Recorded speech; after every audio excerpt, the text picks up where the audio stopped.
Salam alaikum, Azul Fillaoun, bonjour. Qui aurait cru, il y a quelques années seulement, que la douce vallée du Mzab se transformerait un jour en enfer pour ses habitants.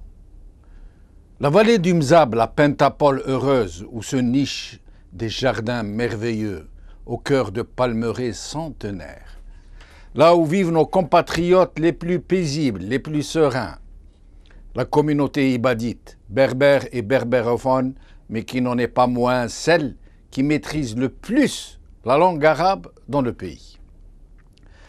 La région des grands exégètes, de grands poètes comme Mufti Zakaria, le parolier de l'hymne national. Une communauté très structurée, fortement attachée à son identité, à ses rites, à sa mémoire, à celle des Rostémides, le premier et plus grand État du Maghreb central. Les Mouzabites ont toujours vécu à l'écart, sans pour autant se couper de leurs autres compatriotes. C'est la seule communauté dont les valeurs n'ont pas été ravagées par le régime prédateur et médiocrate qui a fait main basse sur tout le pays. Son organisation sociale, fortement structurée, solidaire et très puritaine, a pu la préserver de l'action mortifère d'un régime qui a tout bouleversé, qui a renversé toutes les échelles de valeurs. Rien n'a pu altérer la communauté mouzabite depuis des siècles, mais c'était compté sans la redoutable toxicité de ceux qui sont en passe de tuer toute la nation. Les Mouzabites ont juste résisté un peu plus que leurs autres compatriotes, voilà tout. Ils ont tenu un peu plus longtemps, mais leur homogénéité, leur civisme, leur organisation sociale, bâtie sur des valeurs vraies, ne pouvaient plus s'accommoder de celles d'une mafiocratie qui ne pouvait tolérer une quelconque autre organisation sociale qui ne relève pas de son contrôle. Et c'est ainsi que du jour au lendemain, la vallée du Mzab s'enflamma, une violence inouïe s'y déchaîna entre les Mouzabites, habitants originels de la région, et d'autres communautés. La crise ne mit pas longtemps à dégénérer en guerre ethnique entre berbères et arabes, ce qui aurait été inconcevable quelques années plus tôt seulement. En fait, une rancune larvée couvait depuis des années entre ces deux communautés, entre les Mouzabites, prospères et urbains, d'une part, et d'autres communautés moins bien loties d'autre part. Malgré ce qui les avait toujours séparés, l'ethnie, les rites religieux, la situation sociale, ces communautés avaient néanmoins réussi, bon gré mal gré, à cohabiter pacifiquement. Le déchaînement de violence, survenu brusquement, brutalement, comme un incendie spontané, allait plonger la région dans une quasi-guerre civile, avec des morts, des blessés, des saccages. Les forces de sécurité présentes sur les lieux, plutôt que de séparer les belligérants et de faire revenir l'ordre et le calme, allaient adopter une curieuse attitude. On vit des policiers se ranger aux côtés d'une communauté contre l'autre. Des centaines de vidéos circulent où l'on voit clairement des policiers aider de jeunes émeutiers à dévaster des habitations, des commerces, voire même des sépultures. Le plus hallucinant et qui aurait prêté à rire s'il n'était tragique fut que les autorités se mirent à réprimer non pas les émeutiers ou les policiers qui leur prêtaient main forte, mais les citoyens qui filmaient ces derniers et qui diffusaient ces scènes, à croire que le régime voulait que la grosse manipulation se passe à huis clos. C'est ainsi que récemment, un citoyen mouzabite qui avait filmé 3 policiers en train de piller un magasin fut arrêté. Le procureur requit contre lui une peine de 3 ans de prison pour outrage à un corps constitué et trouble à l'ordre public. Un comble. Aujourd'hui, nous vous suggérons RFI, Algérie, il filme des policiers voleurs, il encourt 3 ans ferme. TSA, Rerdaya, 3 ans de prison requis contre un Mouzabite qui a diffusé une vidéo mettant en cause des policiers. Et enfin, le temps d'Algérie, mouvement pour l'autonomie de la vallée du Mzab, les notables mozabites et le FFS dénoncent cette initiative. Mais regardons d'abord quelques secondes de cette scène que ce citoyen a filmée. Policiers dévaliser un commerce, la vidéo étant trop longue, nous ne vous montrerons que les dernières images que vous voyez maintenant. Des policiers revenir de leur équipée avec le fruit de leur rapine entre les bras. De cours. Nous allons observer un petit intermède et nous revenons tout de suite.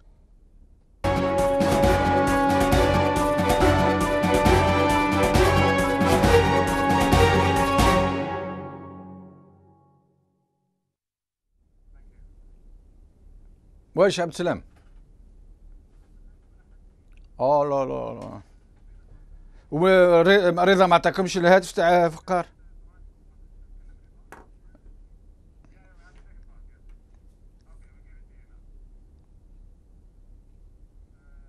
والثالث الضيف، جيبوا لي الضيف الثالث ما سكور هذاك.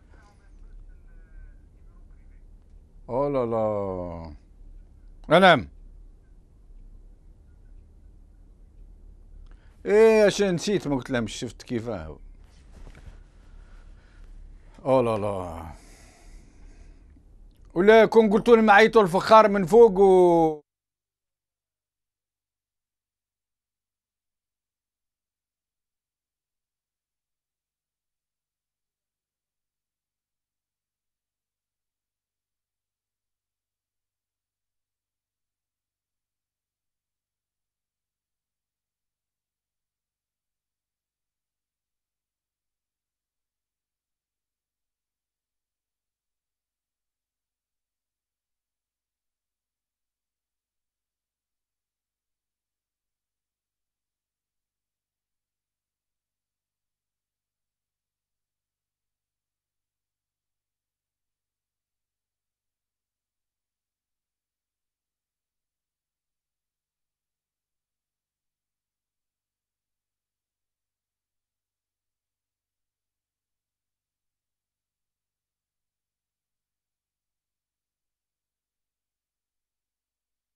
Salam alaikum de nouveau.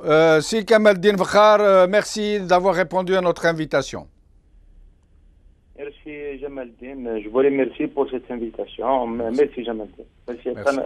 La chaîne Magharibia. Merci.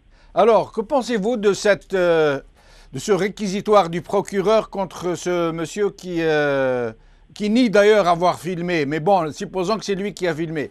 Le procureur qui requiert 3 ans de prison pour avoir filmé une scène de policier voleur. Oui, justement, déjà, on est dans un état de non-droit. À Gardaya, on a dépassé tous les records absolus. Maintenant, à Gardaya, les juges à huis clos. Il y a pas, le public il est interdit d'assister aux audiences contre toutes les règles au monde entier. Les policiers, les juges maintenant, ils ont la main libre, ils font tout ce qu'ils veulent.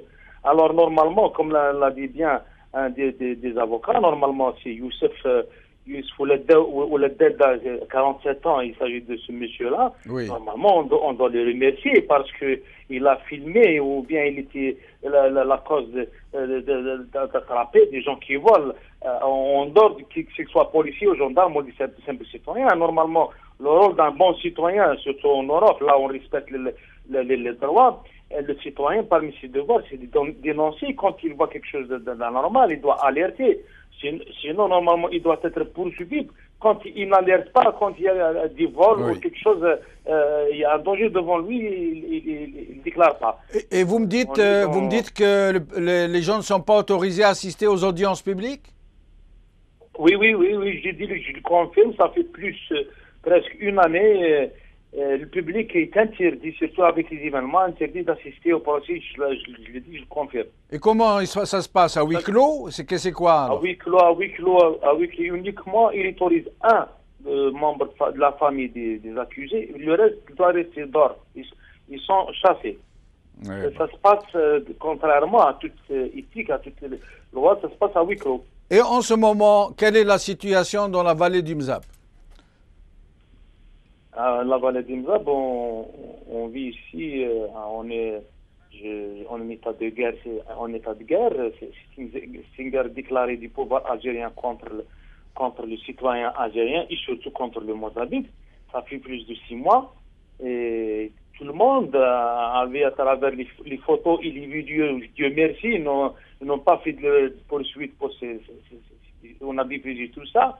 On a vu c'est très très grave pour moi quand des policiers, des gendarmes ont une tenue officielle, au lieu qu'ils soient là, le juge, au lieu qu'ils séparent entre des gens qui s'affrontent ou bien contre quelqu'un qui s'agresse, ils prennent parti avec une partie contre une autre et ça c'est très très grave. Et en ce moment, nous sommes en train de montrer la scène où le jeune Mozabite est assassiné en plein jour à coups de couteau. Nous sommes en train de passer les rushes de la scène. Et je ne suis pas étonné parce que on ne s'étonne pas. Il s'agit il y a la même scène qui s'est passée pour quelqu'un qui n'est pas mort, heureusement, Babker Hossein. Et Babker Hossein a déposé plainte, il est sorti indemne. Et le juge d'instruction au tribunal de Gardaya qui condamne le Mzabi Youssef Ouledel 3 ans, demande 3 ans ferme parce qu'il a filmé des policiers. Le juge d'instruction les assassins qui ont essayé de tuer en plein public, Babker Hossein, il les a mis sous contrôle judiciaire. Pas trop. Ça vraiment dépasse tout Kamaldine Fakhar, vous accusez le régime algérien d'avoir été derrière ces troubles. Vous l'accusez d'avoir fomenté ces troubles. D'après vous, pourquoi aurait-il agi ainsi, si c'est le cas? Il est le responsable direct. Et pour moi, les gens qui font ça sont des mercenaires. Pourquoi ils font ça, je ne sais pas. Et il y a un peu de tout, un peu de racisme, un peu de jalousie, un peu, mais c'est le pouvoir qui est derrière tout ça. Mais pourquoi le pouvoir a-t-il provoqué? Il y a plusieurs hypothèses. Par exemple, je donne un exemple. il y a le grand artère commercial à Garda Oui. il y a des commerces de Mozambique, c'est des grands commerces, c'est des grossistes qui sont pillés, ils volent par des camions pour vider les magasins, et puis ils incendient tous les magasins pendant 3 heures, comme ça prend beaucoup de temps. Les policiers, quand ils sont là, comment expliquer cette chose? On n'arrive plus à expliquer. Ça se passait à la Dira, c'était une région agricole où des gendarmes, cette fois-ci, il y a des gens qui ont venu de la commune limitrophe d'Aya, ils brûlent, ils incendient, ils tuent les bêtes appartenant aux Mozabites dans les champs Mozabites, protégés par les gendarmes. Il y a des photos, il y a des vidéos. En tout cas, je confirme, Kamaldine Fakhar, je confirme qu'il y a bien des vidéos où on voit nettement des policiers aux côtés des émeutiers, y compris en train de profaner un vieux cimetière et de casser les mausolées, etc. Je confirme que ces vidéos sont disponibles sur YouTube. Sinon, Kamaldine... En plus, ces mausolées-là sont classés patrimoine mondial de l'humanité. Oui. Alors, sinon, Kamaldine Fakhar, vous-même, vous avez opté récemment pour une attitude, j'allais dire, similaire à celle du MAC. Est-ce que, pour vous, c'est une solution? Écoute-moi, Jamaldine, on est là, mettez-vous à la place d'une famille mozabite. Pendant 6 mois, ils sont terrorisés, ils sont attaqués un peu partout.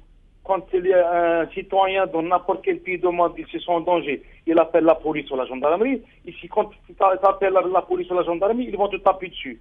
Il ne faut pas oublier que Hatchid Khaled a été massacré par des voyous. Ils ont laissé Jean dans ce sang. Hatchid Khaled, je connais bien, il est de la famille, 35 ans. Et quand les policiers sont là, au lieu de l'amener directement, appeler une ambulance, l'amener à l'hôpital, ils ont continué à le tabasser. C'est eux qui sont les responsables directs de la mort de Hatchid Khaled. Qu'est-ce qu'on fait? Bon de Dieu, qu'est-ce qu'on va faire? On va rester comme ça, comme d'un troupeau de moutons à attendre à être égorgés, soit par des voyous et des criminels et des terroristes, sinon par les policiers. Je pense ça, c'est la moindre des choses. Quand on demande une autonomie de gestion de nos affaires intérieures, c'est ça l'autonomie. L'autonomie, c'est un droit international. Si elle est prescrite dans la Constitution algérienne, c'est l'article 27 de la Constitution algérienne.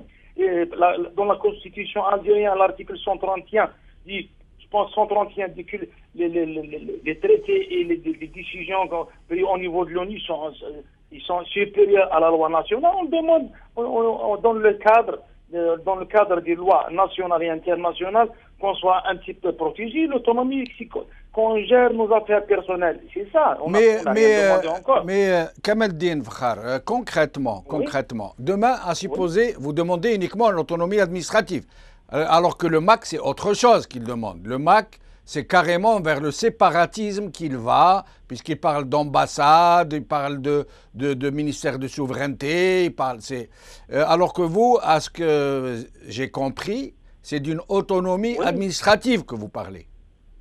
Oui, mais c'est l'autonomie de nos affaires intérieures à nous. On a notre propre tradition, on a nos propres spécificités qu'on veut protéger. Quand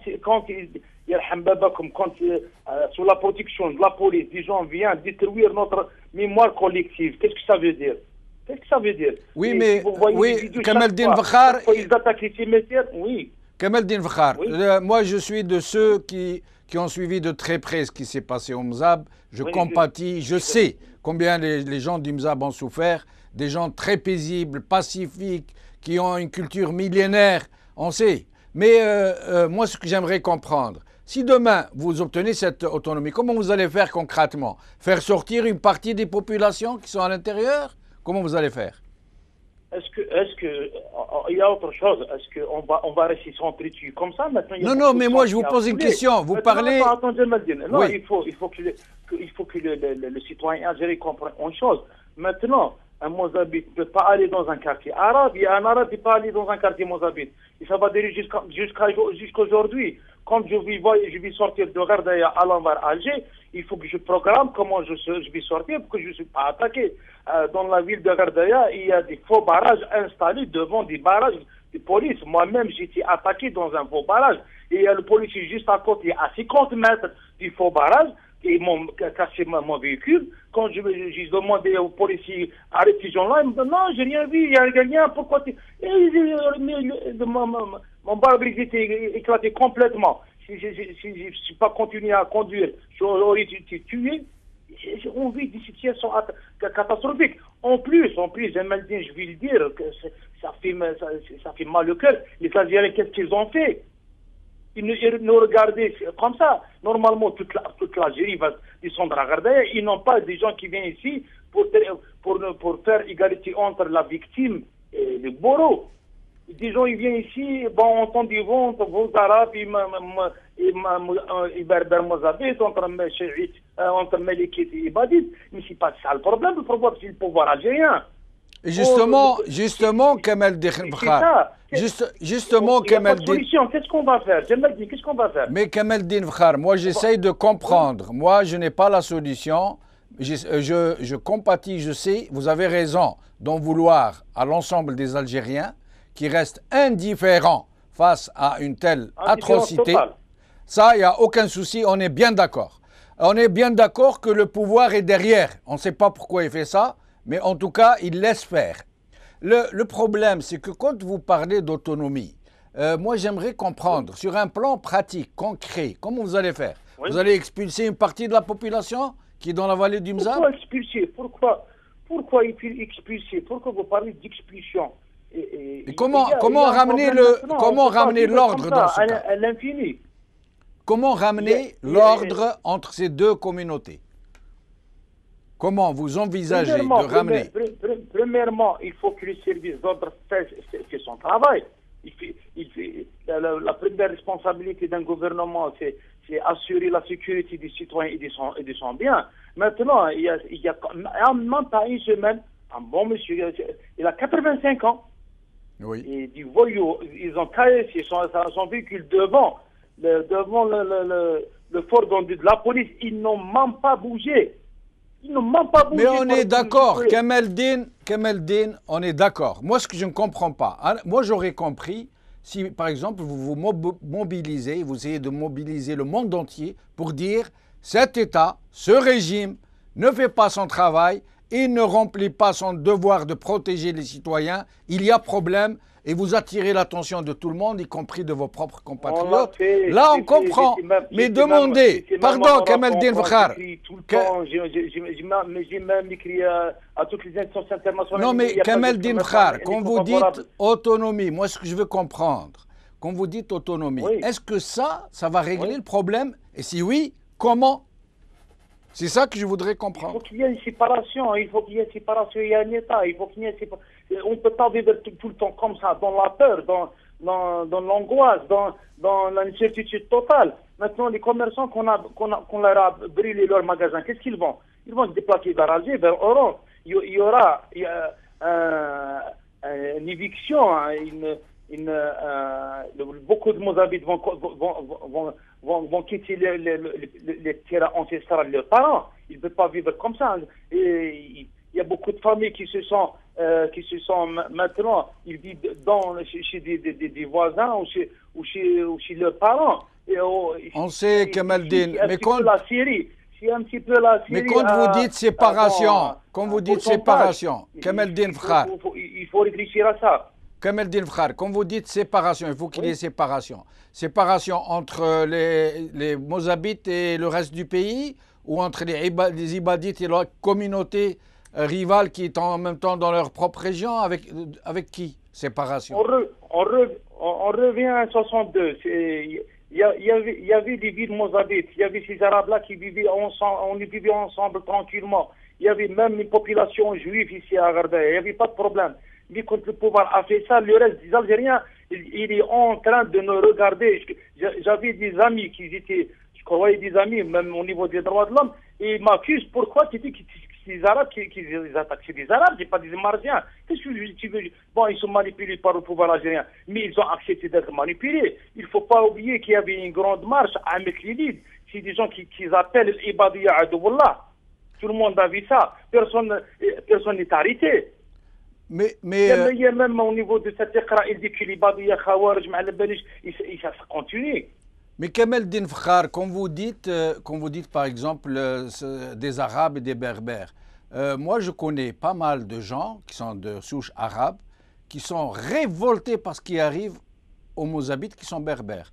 Et J'aimerais qu'ils inversement, se et manifestent, j'aimerais qu'ils se manifestent. Je connais des On malikites. aimerait bien qu'ils se manifestent. Oui, oui, c'est vrai. Mais c'est ça que j'aimerais vous voir faire, c'est d'appeler les gens à s'indigner, à se révolter, mais opter pour On la demande depuis six séparation. mois. C'est Est-ce que depuis ça ne six va pas mois. mener à un problème plus grand, je veux dire? Écoute-moi, j'avais des amis au niveau de la Ligue. Oui. Et m'ont appelé, je pensais qu'il y avait la mort de deux jeunes massacrés, hein, Kbaili et Hatsaïd, massacrés littéralement. Ils me disent pourquoi tu dis c'est des Arabes. Qu'est-ce que je veux dire? Ils ne mentent pas, montrer leur condoléances ou leur sympathie avec les familles de ces jeunes-là qui étaient massacrés. Ah, pourquoi tu te dis arabe, on n'accepte pas ça, on est tous algériens, ben, c'est une bonne chose, on est tous algériens, on est tous musulmans, mais trouvez-nous une solution. Et je vais pas vivre, on va pas vivre comme ça, comme dans la peur, dans l'angoisse totale. On n'est pas un troupeau de moutons qu'on accepte d'être gorgé, comme on est des êtres humains, on est des Amazirs, on est des révoltés, on est des Algériens, nous aussi. Je comprends votre colère. Parce que le Mozambique, il faut qu'il soit toujours tranquille, sage, il accepte son sort comme ça, comme un agneau. On n'est pas des agneaux, on est des êtres humains. Kamel Din Fkhar, je comprends votre colère, mais ce que je ne comprends pas, je vous pose la question depuis tout à l'heure, j'aimerais d'abord que vous m'expliquiez si vous brandissez cette menace d'autonomie ou de séparatisme pour réveiller les consciences, ou est-ce que pour vous c'est une vraie solution? Les deux ensemble. Au début, on parle d'un mouvement pour l'autonomie. Si d'ici un peu plus de temps, il n'y aura pas de solution, les gens ne vont pas se manifester, le pouvoir algérien continue à massacrer les Mozabites, toutes les solutions sont possibles. Et est-ce que les gens... On est en légitime défense, on est dans la légitime défense. On est dans la légitime défense. On n'est pas les bourreaux, on est les victimes. Il ne faut pas oublier ça, jamais le dire. Non, je ne l'oublie pas, mais est-ce que les gens dans la vallée du Mzab, les Mozabites particulièrement, adhèrent à votre appel d'autonomie? Je ne sais pas. Il y a beaucoup de gens qui ont accepté de ça. Ici à Gardaya, comme dans tous les territoires algériens, il ne faut pas oublier qu'on est devant un pouvoir qui a pu manipuler toutes les organisations et les partis politiques algériens. Alors là, pour une petite communauté comme les Mozabites, et la peur, avec ses capacités de faire peur et la possibilité de faire changer toutes de dicter toutes les positions. Maintenant, les gens, comme soi-disant, Aïen ici à Gardaya, t'imagines, les pouvoirs algériens massacrent cette Mozambique et puis ils demandent la réélection de Bouteflika. On est en Algérie, on n'est pas en France ni en Suisse. L'opinion publique, c'est une chose à prendre avec beaucoup de délicatesse. Mais je suis sûr qu'il y a beaucoup de gens qui sont au sujet à ça. Ils disent, trouvez-nous une solution. Au sujet des Aïan, il semble que le courant ne passe pas très bien entre vous. Pourtant, Kamel Din Fkhar, Aïan de Bni Mzab ont toujours été les gardiens de votre culture, les gardiens de vos mœurs, de votre mémoire. Ça avant l'indépendance.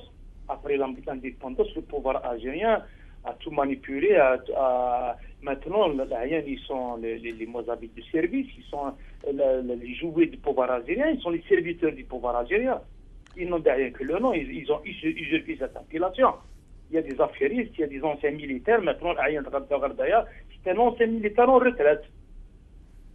Et est-ce que vous ne craignez pas que votre appel à l'autonomie ne devienne un problème?